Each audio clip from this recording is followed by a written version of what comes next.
Hi, I'm John Cuddeback. And I'm Sofia Cuddeback. If you're wondering whether you can really be friends with your spouse and raise children into responsible adults with whom you have a relationship, and do what it takes to make a homestead, reconnecting with your body and the land wherever you live, if you just want to think more about how to make a truly happy home in our trying times, then The Intentional Household, a LifeCraft podcast, is for you. Join us.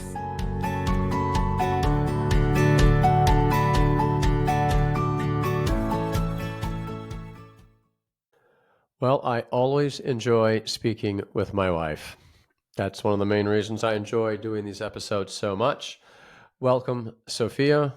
Welcome all who are joining us for Preparing Your Home for Christmas, Decorating with a Purpose. Now, I think Sofia certainly is going to have the wisdom here, and I'm going to be drawing her out.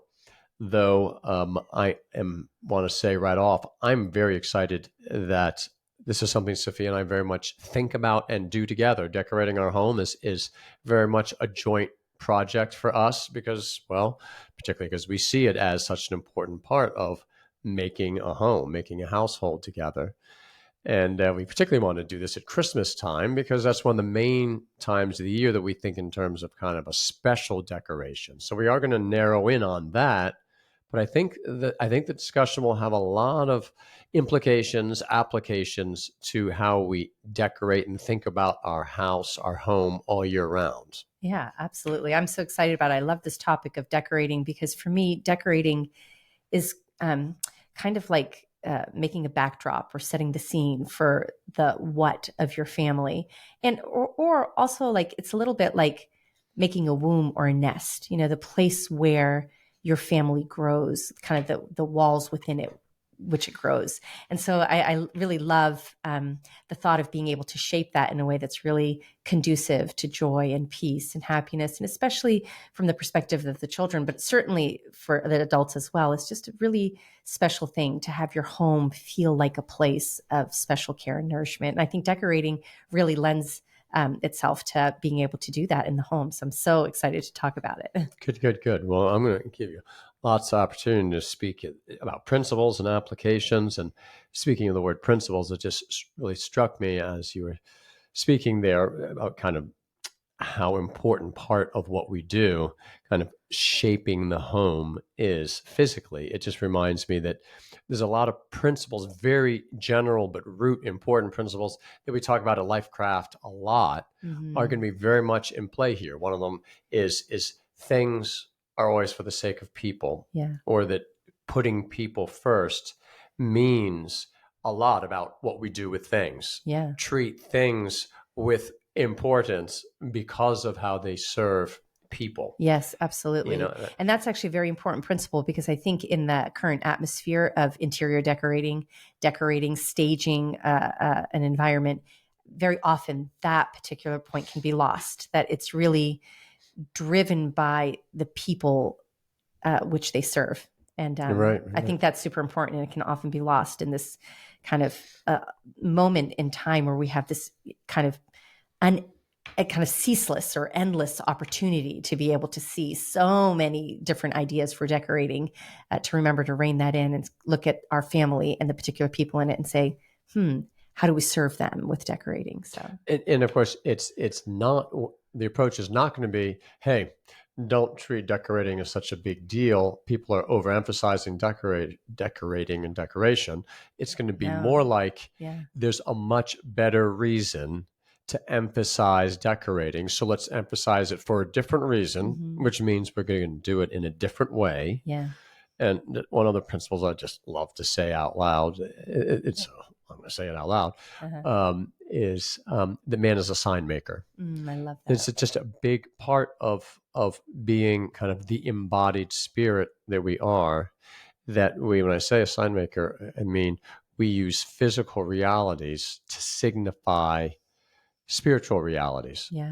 And so the whole realm of our bodies, because of what our body is the first place and way that we make all kinds of signs, right? Giving someone a hug, looking someone in the eye, shaking hands. There's just so many things. Our posture, these are all signs of significant spiritual realities. Yeah.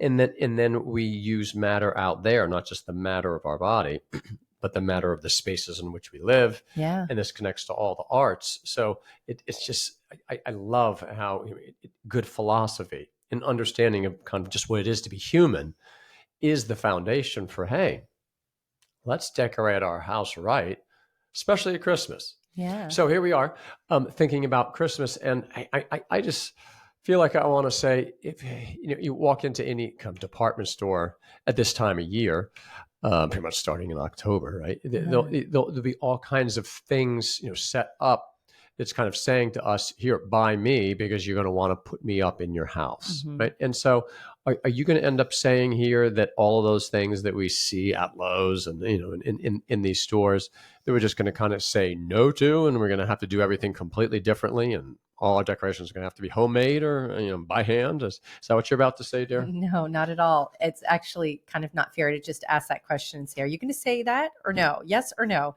Because it's actually going to be a little bit of a combination of yes and no. And I think that we need to consider the bigger picture to understand where there's a yes and where there's a no, which is exactly what you were kind of presenting as the primary principle. What are we serving when we try to decorate our home for Christmas? So yeah, let's. Well, I love that. So we need to have you tell us about the yes, because as we've said many times, any no that we're going to say is only as good, strong, durable, important as the yes in which it's rooted. Absolutely. So what is the yes here to decorating well? Well, let me just back up just a little bit, because something that you mentioned at the beginning of our conversation, you said decorating is always important and an essential part of building a household, but especially at Christmas. And I was thinking about that as you said that. I thought, why is it especially at Christmas? And I think the reason it's especially important and worth discussing in preparation for Christmas is, while everything that we do in our home and decorate in non-festive times of the year is exceedingly important. In some ways, you almost want to say it's most important because it's the fiber of every day. But by its nature, because it's every day, it's a little bit less dramatic. And so we don't really experience it as such. Maybe later on when you grow up, you say, yeah, it was kind of amazing how my mom always had the living room set up in a kind of cozy conversational way around the fireplace. It really made us realize, family time is for conversation. So it's kind of the thing that it might have been done intentionally by your parents, but you don't really realize it as a child growing up. It's more as an adult, you reflect and you realize how the physical distribution contributed to a human environment.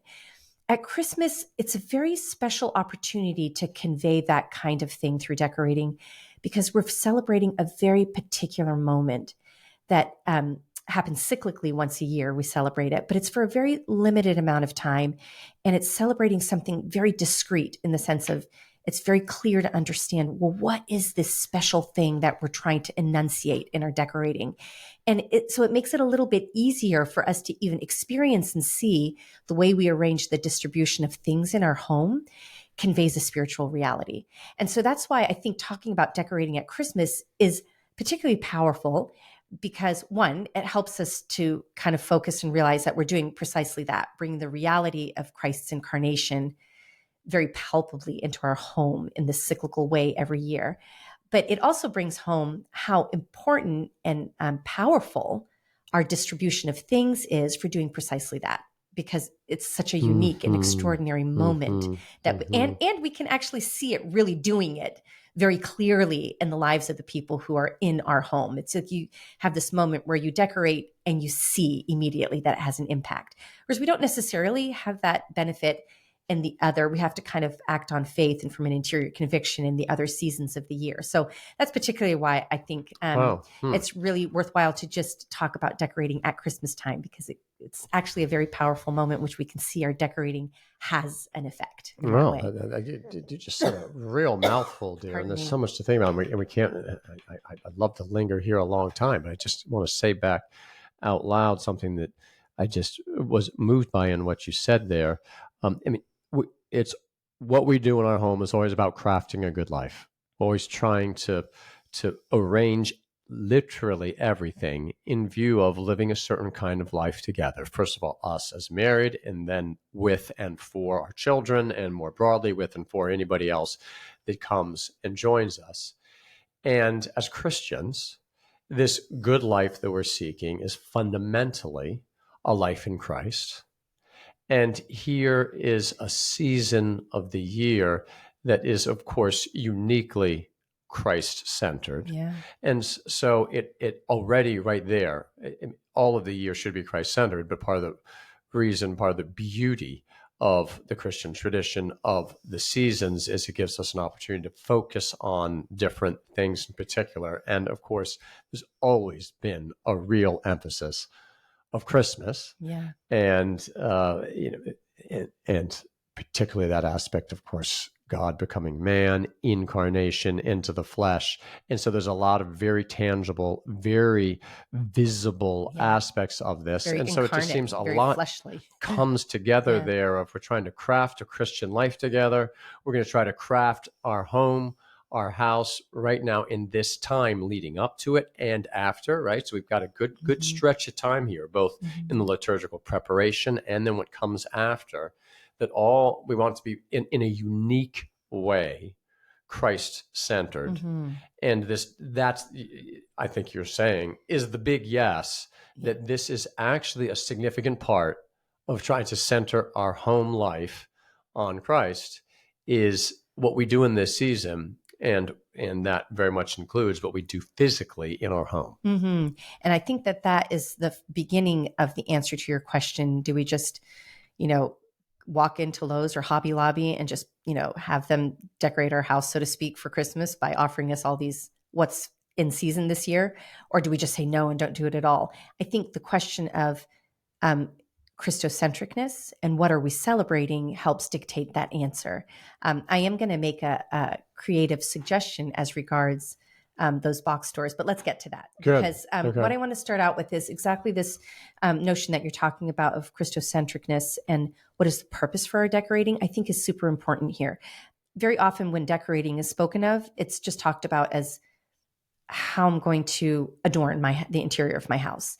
And that can be looked at extremely abstractly. So, I mean, even the whole notion of a stager, or someone who's hired to decorate the interior of a house to be able to sell it, that kind of describes what I think most people think about when they think of decorating, as this completely disconnected and kind of almost abstract notion of what I hang on my walls, what things I put on my carpet, what carpets I put on my floor, and how many and what things are on my countertops and things like that. So I want to suggest that the decorating that we're talking about at Christmas becomes cohesive and intelligible if we work from a starting principle of what are we trying to say about Christmas by the things that we put into our home.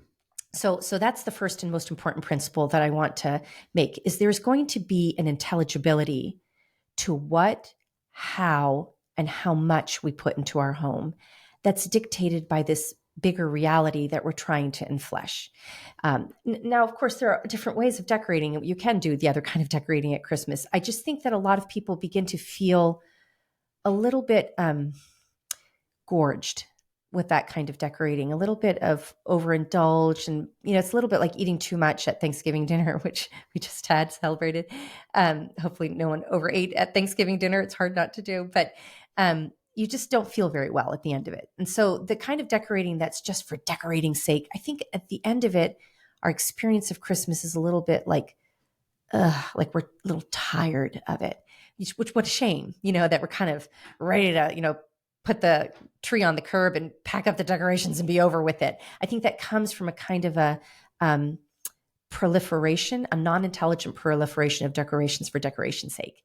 So we can avoid that by kind of letting how we decorate be dictated by what is the purpose? What are we trying to say with our decoration? Well, that's immediately very appealing to me. I find myself immediately wanting something right now to imagine. I mean, do you mind right now? Can you just go in? I love the principle. I work with thinking about what are we trying to say about Christmas. That's gonna dictate how much, what, so forth. Can you just start? And we can keep talking about principles. But can you go ahead and just give me an imagination right there for how that works? Well, I'm just gonna kind of pull on the rein just a little bit right now, because there's something I really want to say before that. Okay. It's not actually a principle. I trust you. It's a beginning of forming your imagination of how we prepare our home for decorating for Christmas. I have to learn to wait. And it's often the case. And especially at Christmas, the church gives us a good example of waiting in the preparation time of Advent. And that is an integral part of how we decorate. So this is not so much a principle. I want to give like a practical recommendation of the first step of decorating is actually in the preparation time beforehand. So if we think about what Christmas is, even think about the way we celebrate it, whether or not this is historically true or not, it's very fitting to the meaning of Christmas that this little child that's God is born in this quiet stillness of the night. And the stars are the first thing that see this little child that is our Savior being born into the world. And it's cold and it's quiet and it's dark. It kind of inspires a hushedness inside of us, which we really kind of need. It's a prerequisite to receive the fullness of that truth. And so I think if we start with that image of the quiet darkness of the night in which our eternal salvation that changes everything comes to light for the first moment in the physical world, and that we're going to be invited to kind of enwrapped kind of devotion, gaze on this sight in this quiet darkness. That's the first part of our decorating. And that's what inspires the first part of our decorating, which is from the first Sunday of Advent to Christmas Eve, a time of preparation, of preparing a place in our heart, in our interior that is swept clean, quiet, ready to receive. And so I like to start with that image because that's a powerful decorating for Christmas isn't, a week before, 5 days before. I've tried to do that before. It's chaotic. It doesn't work. It doesn't lead for a very peaceful, joyful celebration of Christmas. And so I finally have learned over a long time to actually listen to the teaching of the church that we should be preparing from the beginning of Advent. And there are small physical things that you can do that help make that place in your heart, kind of grow that place in your heart, make it conducive to the mystery of Christmas.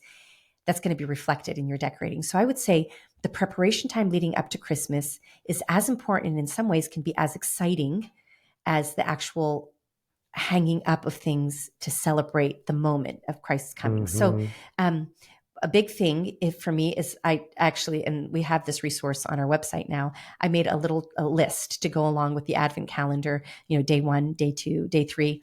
And last year, our son Raphael and I, we wrote out on each day something that we wanted to do to prepare the house and our heart for Christmas. And of course, it's a little challenging with these kind of lists. Don't overshoot the goal, so to speak, but just one small thing of, maybe it's declutter the bookshelf or reorganize the bookshelf or clean up, organize all the toys. Something, each thing is kind of a material preparing of tidying up and cleaning.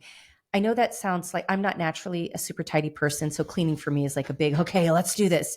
I know some of you are outstanding housekeepers and your house is always clean, but nevertheless, there's always a special kind of cleaning that can be done at Christmas time that you wouldn't normally do at other times of the year, that if done slowly and incrementally, by the time you come to Christmas Eve to start celebrating the feast, the entire house has this feeling of being caressed and adorned and properly prepared for the coming of our Lord.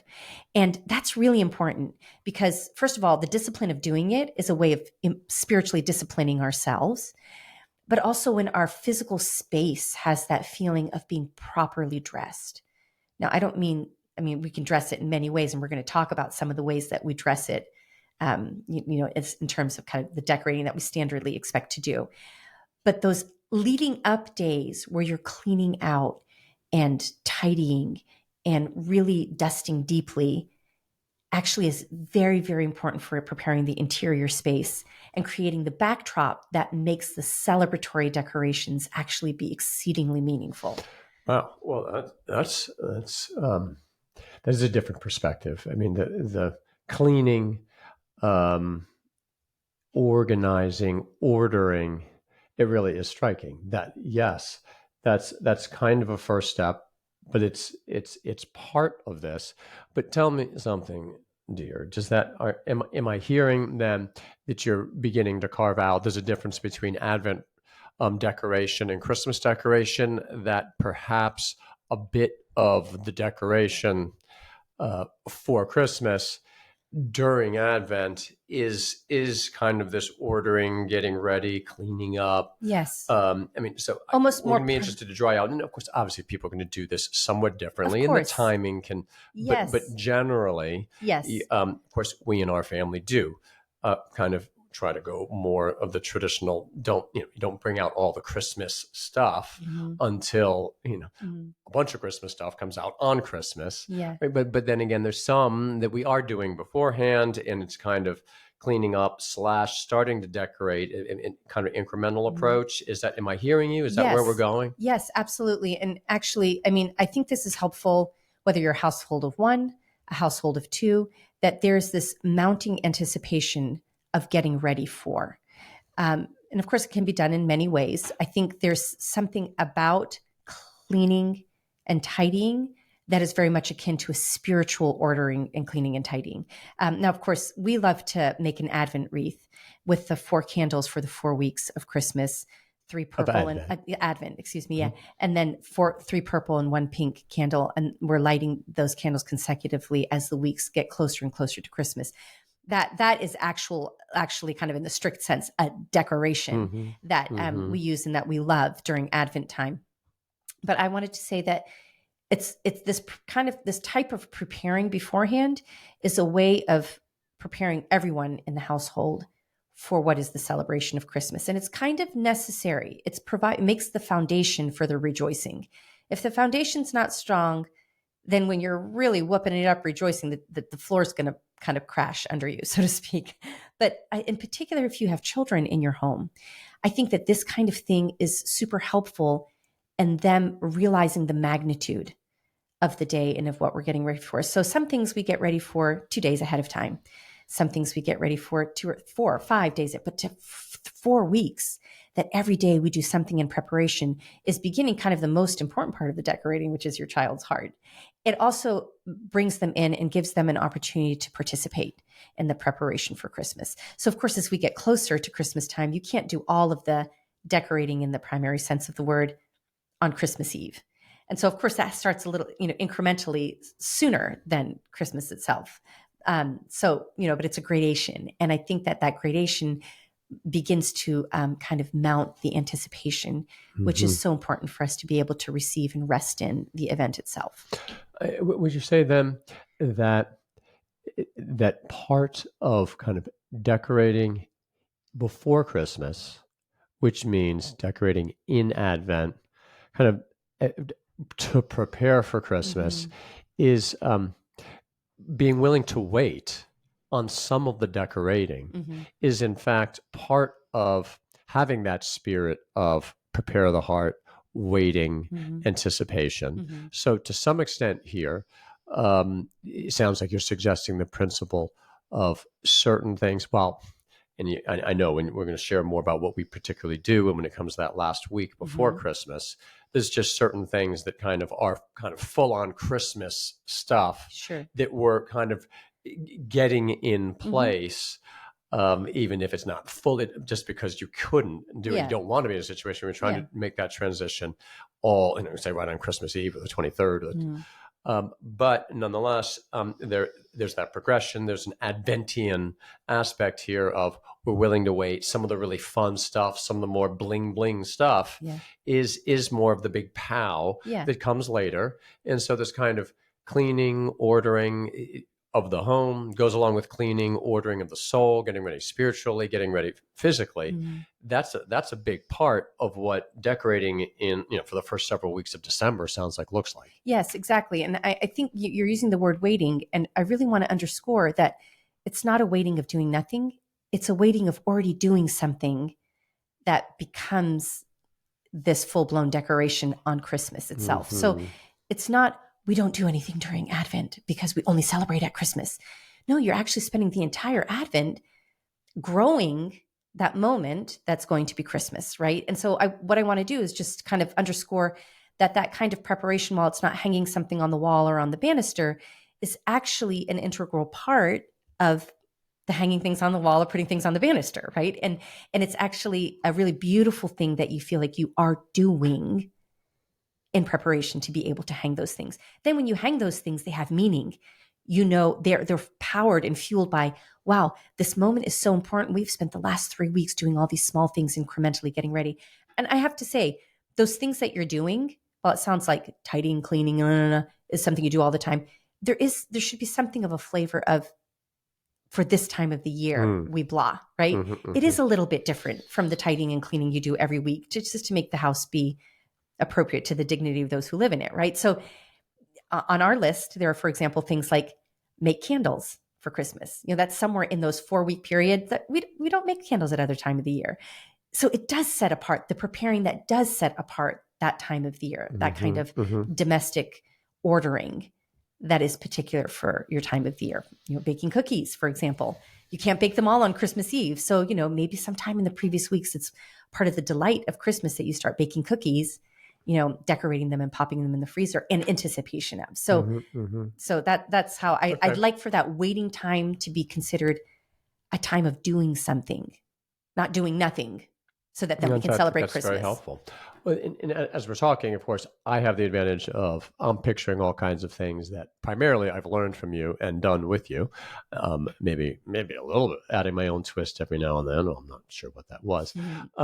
But others listening in on the conversation right now are probably thinking, well, give me something to picture here. So, I mean, can you ultimately here, what I'd still like to hear from you is both any more kind of Christmas specific principles of kind of that help me know what maybe I should choose or not choose, or how much that you've already been very much going in that direction, and just take us through, what do you do? When you kind of what do you do in the weeks of Advent? Just give us a little tour through there. Maybe I'd love that first, and then you can keep kind of building up the principles to help us understand that. Though you might make me wait again. I'm going to disappoint you again. I'm sorry, but the reason, because I just want to get back to the question about Lowe's and Hobby Lobby, and it's going to be by way of an invitation.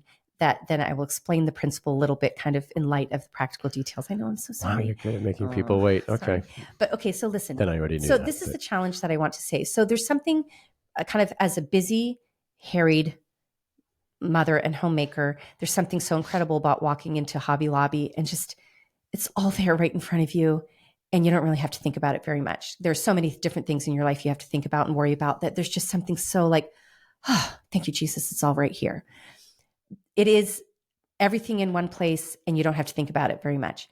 I would like to suggest or challenge. Now, this is kind of a big deal, and I'm not suggesting that everyone has to do it, but just think about it. And I think if you think of the principle, you'll get a sense for your own life, how you're going to moderate this. Let's put Lowe's in the same category as Hobby Lobby. For me, I go to Hobby Lobby, you go to Lowe's. So Hobby Lobby is where I experience it.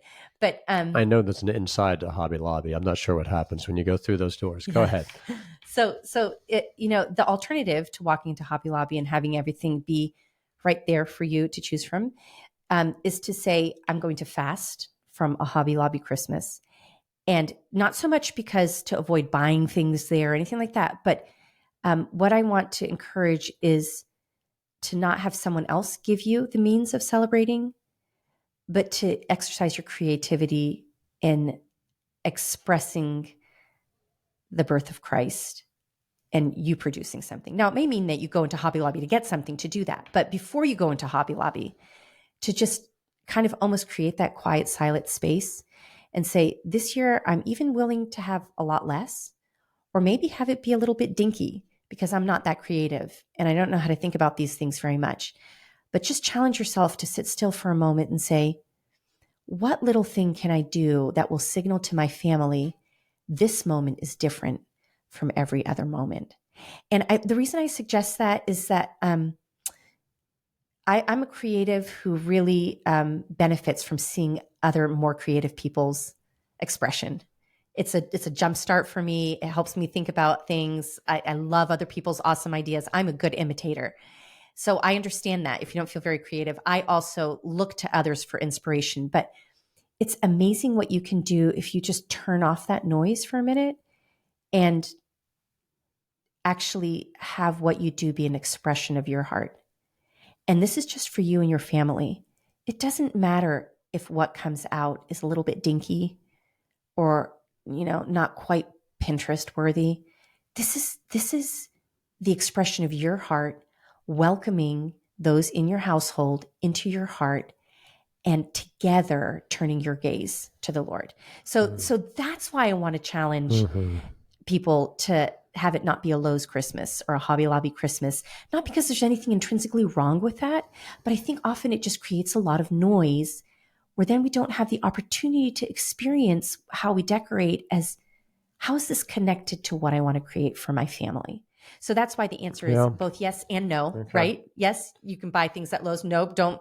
I'm going to invite you to not do that, because I just would like for people to experience the unbelievable and exquisite joy of providing something authentic and beautiful for your family, because the people who love you in your home are extraordinary at mirroring back to you how much you have delighted their heart.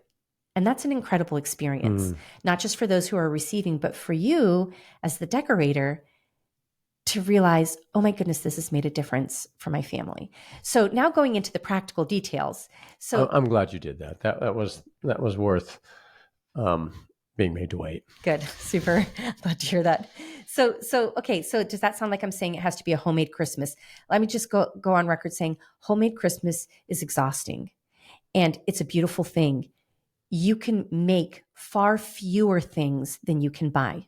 So if you decide you're going to do a homemade decoration or a homemade Christmas right from the outset, you need to say there will be fewer things, fewer, more intentional, right? So first of all, I want to say that do not hold yourself to a standard of abundanza if you are making everything on your own and not doing a Hobby Lobby Christmas. So that's number one.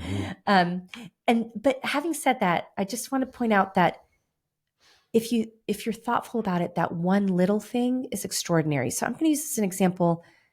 My mother was amazing at doing this kind of thing.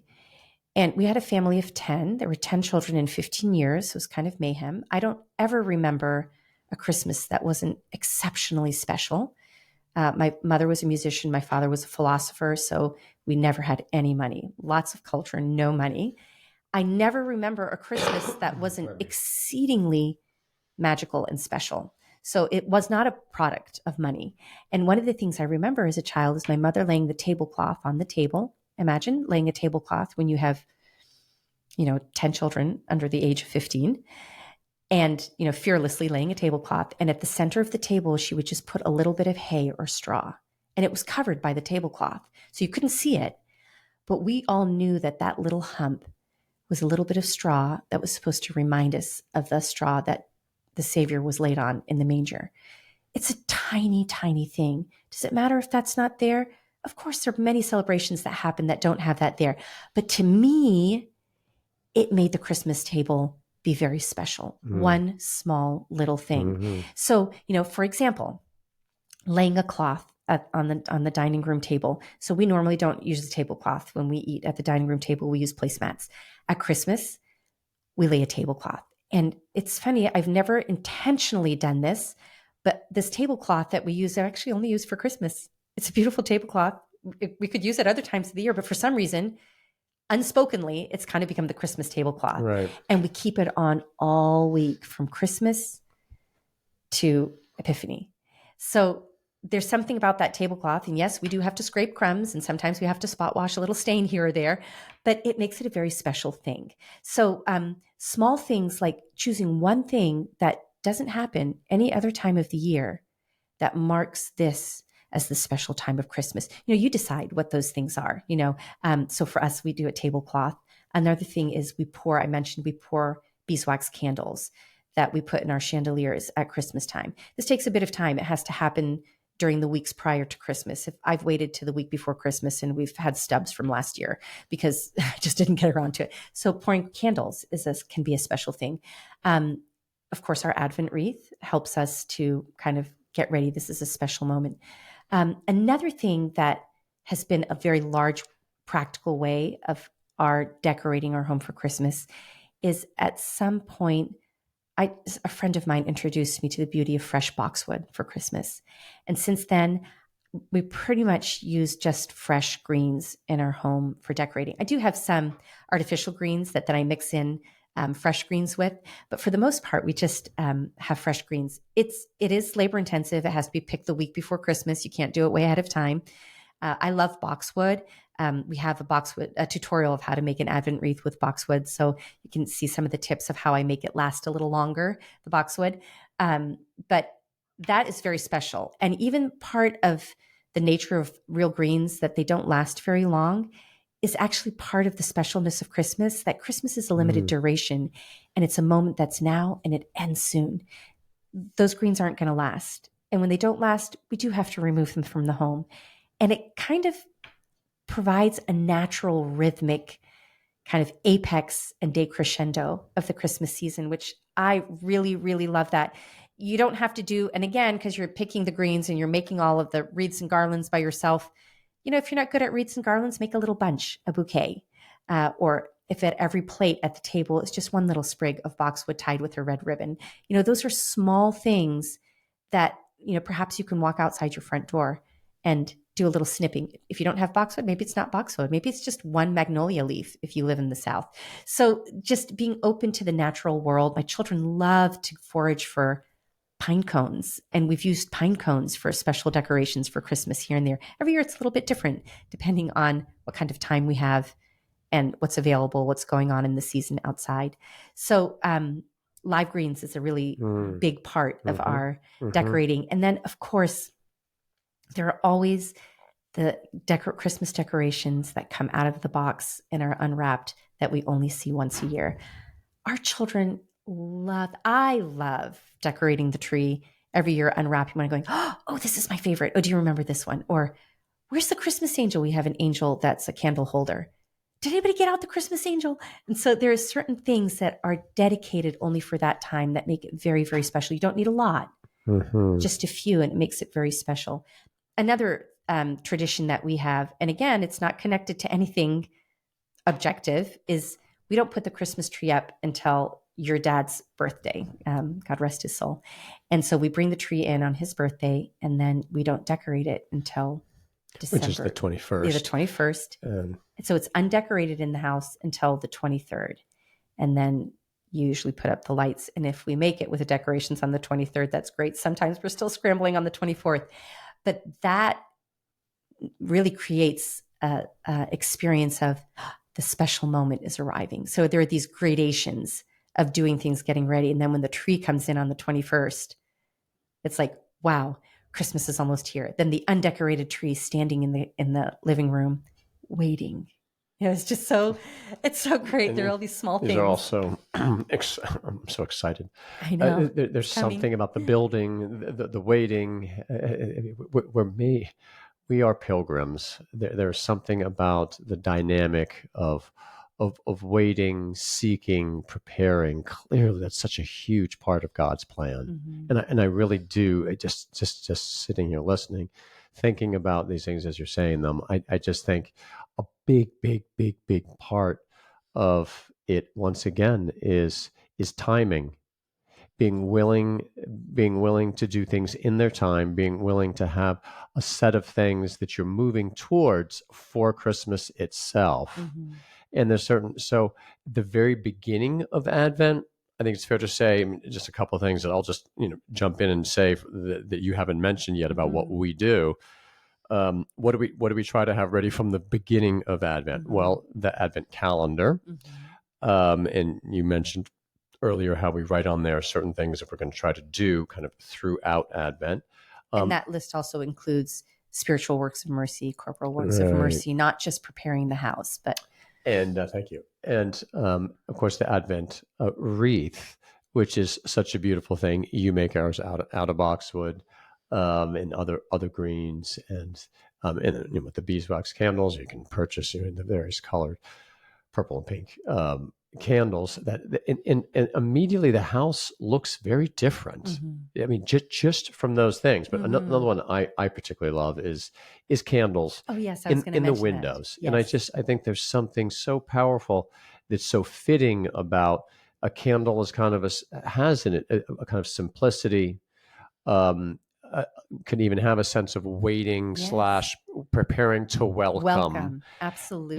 And so the house that has candles in the windows through Advent is waiting for a visitor, is waiting for something very important to come. So particularly if we're cleaning, if we're arranging, if we're making certain things, like, I mean, so those candles we're putting in the windows are electric Of ones, with a course. Yeah. battery, right? Yeah. The candles that we're making for Christmas that we're going to be burning in the candelabra, especially on Christmas, and especially for the octave afterwards. Or beeswax. Beeswax. Yeah. So we're making that. So we have those projects that are going on. But just, how's the house look different? It has those candles in the windows. It has an Advent calendar. It has an Advent wreath, and then we start to make some garlands. Right, and then kind of we do that slightly differently each year. But the house start. You mentioned the pine cones.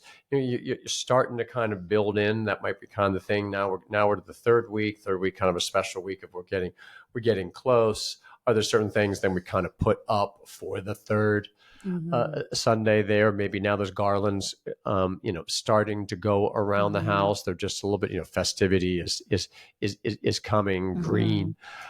Now, a large part of that too, I just want to go back and say about the candles in the windows.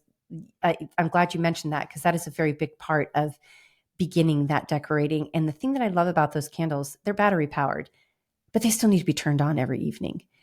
And there's something about that that's like, there's something you have to do every day that contributes to it, and which I just love that. And in our case, it always requires some children. Would you run upstairs and get the windows in your bedroom, get the lights in your bedroom? Oh, can you go, or can you go turn those off? It requires something of us that we don't do at other times of the year. And that's what marks it as special and set apart. And I think that's very important.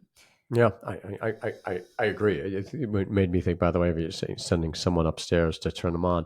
One of the things often makes us remember, if we've forgotten, is a guest is coming. Yeah.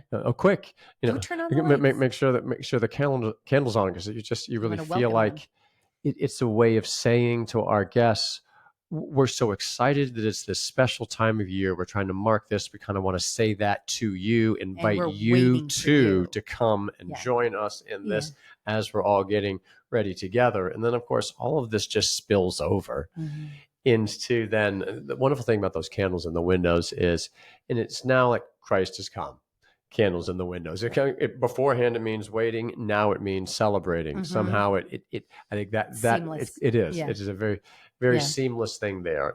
And so implied in what you've said here is really kind of focusing. The neat thing is, right, decorating the house could take us away from more important things. But I think if we enter into it with the spirit that you have been so well articulating, dear, then entering into the decoration doesn't take us away from the more important things. It's precisely a great tool, a great segue to go into them. And again, that does mean not overdoing it, not being hyper concerned. We have to achieve a particular look. If this year we have to set aside and we've had this to let go or of that, things different years. do we let go of that? But in that say ultimate week there, it's just such a wonderful thing for us to be working on together. Again, inviting the children into, is it time to get out that? Oh, not quite yet for that, but we can do this. Let's focus on this right now. Okay, and we're working together on that. So it's we're preparing our souls at the same time that preparing the house. Yeah, for sure. Or preparing the house as a way of preparing the soul, as a way of coming together, and in doing that external. If we do that external preparation a certain kind of way, again, it really is a way of our saying together, this is how we are getting ready for what's most important, and that most important gives importance to these things. Yeah, it's definitely a back and forth there. I want to mention another way of decorating that maybe doesn't technically fall under the kind of description of hanging something on your wall or on your banister, which is the way you set the table for Christmas, whether you celebrate on Christmas Eve or Christmas Day. I think this is an important part of decorating. Food is always an important part of celebrating.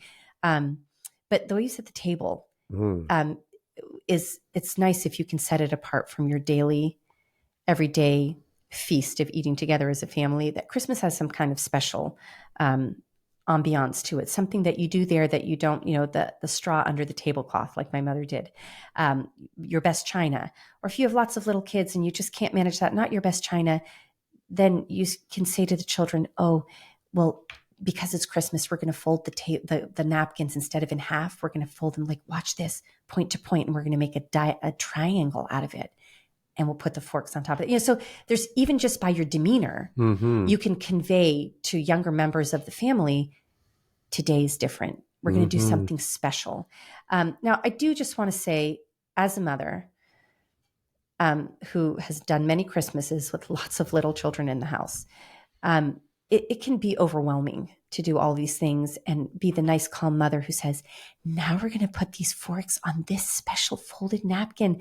There are times when you don't feel like doing that. And I totally get that. It's a time and a season. You just need to take a deep breath. And there are times in your life where it's just going to be too much to do those special things. Don't give up on the special. Just give up on the how many. If that's going to keep you more peaceful, and there's one special thing, even if it's the way you tuck your children into bed at night and a special prayer that you say with them before bedtime. So we do have the opportunity to, it's not special, it's not quantifiable. So it's not how many decorations you have or how shiny the silverware is or how precious the china is that you put down. It's the spirit that you convey in saying, today is something special. That's beautiful. Again, just jump in and say right there from a husband's perspective, if you are a family household with a married couple, I would encourage, if there's any wives and mothers who have the sense of, gosh, it's just, if I just get a little bit more help on this, and hey, that's going to vary, and don't have any magic dust on that, but just to kind of remind and encourage, have you gone to your husband and said, I'd really like to do this. I'd like to do this for you. I'd like us to do it for our children, for our guests, for for everybody.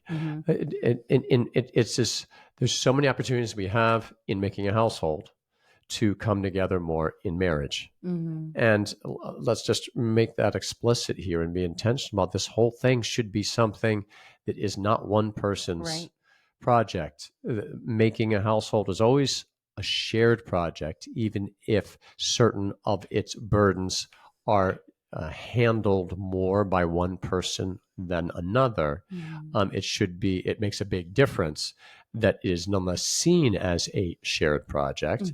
And something, this is something that I have learned from you. This is something that now I feel like I'm still a child. And I love all of these things that you're saying. I love having the opportunity to be the beneficiary of your love and care, of be a participator in doing this. It's a way that I say I love you to you, that I'm recognizing how important this is to you, and that I see it as important, and I value it, and I enter into it with you, and something we share with the children. They themselves tend to immediately have that sense, want to be part of it, and we all turn around and then love to offer that to our guests. In so many ways, all of the most basic principles of the shared life of a family in a home are being exemplified in a profound way, a concrete daily way right there in our doing this for Christmas. I think so. I just have to tell a little anecdote. So our youngest son is 13. This was probably premature, but about 6 years ago, a colleague of yours offered us their home in Savannah that we could stay there if we wanted to. And the only opportunity we had was over Christmas. And, we've never spent Christmas away from home except for 1 year when we spent it with my family.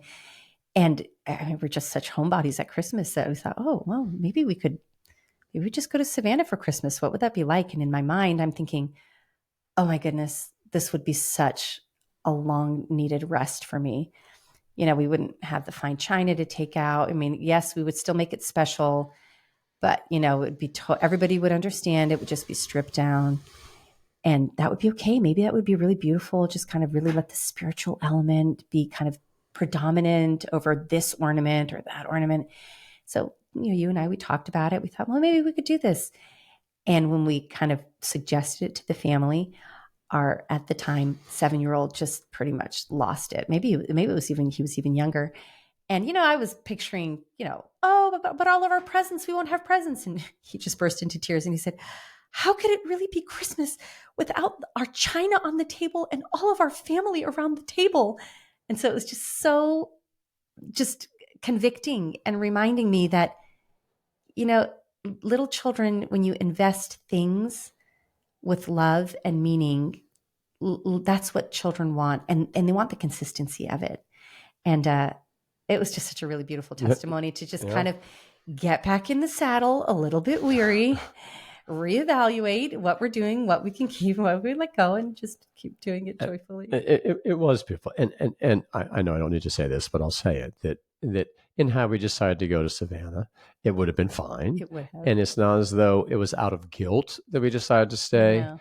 And in God's great providence, sometimes in various conditions in life or conditions of time of need, a child might have to learn, yes, it can be Christmas. Yes. Without the china. Yes. And everything Yes. around the table, because Yes. obviously it can be. Yeah. So but at the same time, I have no concern. Honestly, it doesn't bother me at all that our young son kind of expressed that sentiment, because there's a kind of richness and rootedness and safety in that tradition that I think is very fitting. As long as, again, parents, there's always such a subtle job that maybe it is an opportunity to remind them, of what's essential versus what's accidental. The accidental takes its importance from the essential.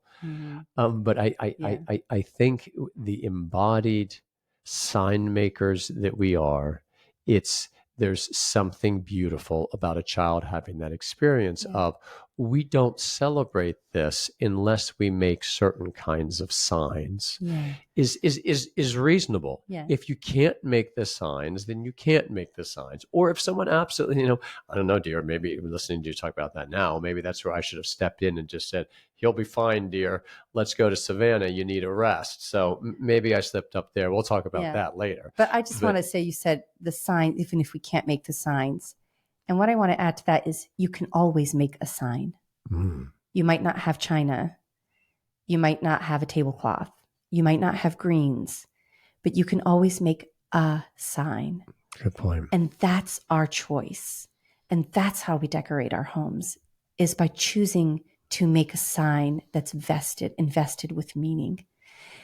That I think is, Raphael didn't care about the china. He's not attached to the china. Yeah. That's not what he was saying. Sure. But kind of in closing, I wanted to point out and maybe recommend to our readers, we're going to be doing this as a LifeCraft read aloud for Christmas, but Hilaire Belloc has a beautiful essay called A Remaining Christmas. I really recommend that people read it, because in this short essay, he describes how his household kept Christmas and their traditions. And I've coveted the dining table that he describes, highly polished, centuries old, undulating like a soft sea. I thought, what would I do for a piece of furniture like that? But so he describes the traditions in his household. And in it, he expresses how it's the keeping of these traditions, no matter how battered or broken or bruised the things are, but they're the ones that come out in your household every year, is a way of reaching out for the eternalness of heaven that's promised to us here in a transient world where things pass. It's a little way that the Lord allows us to experience the unchangingness of the eternal now that someday we're going to be called to. And that's what our little signs are doing in our household, are decorating. If it's invested with a sign, it creates that bridge between the passing of years that gives us something to rest in. Amen.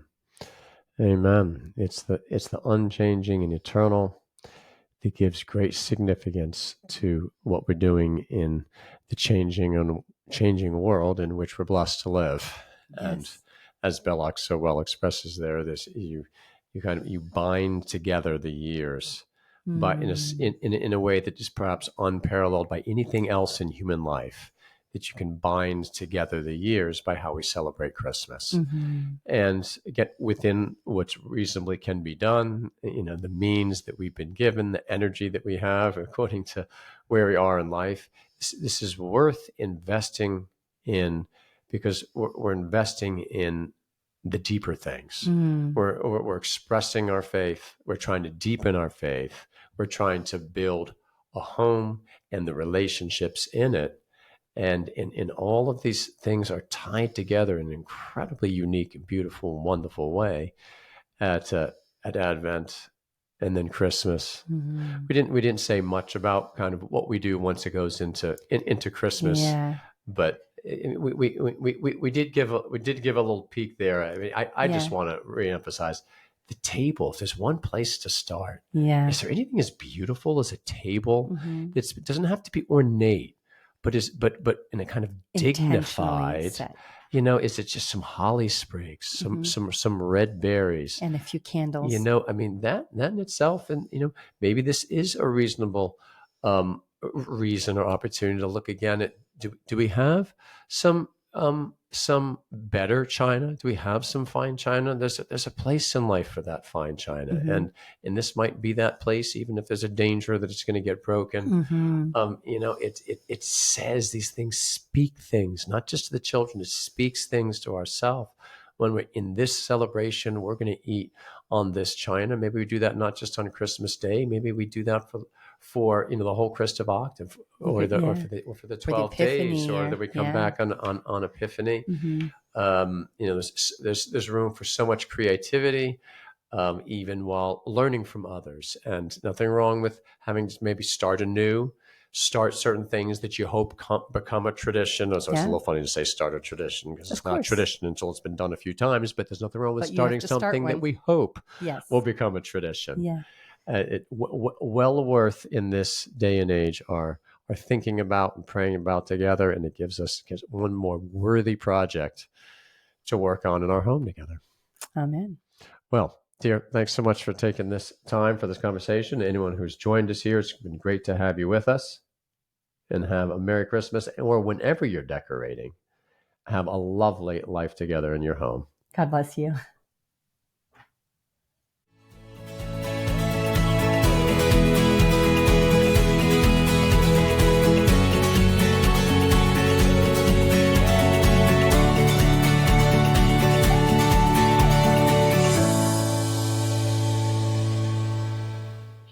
Thanks for tuning in this episode of The Intentional Household. If you've enjoyed this, please like, subscribe, and leave a rating or review. If you have any topic requests, please send them to lifecraftgroup@gmail.com. For our Wednesday reflections, free courses, reading groups, and live events, please visit life-craft.org.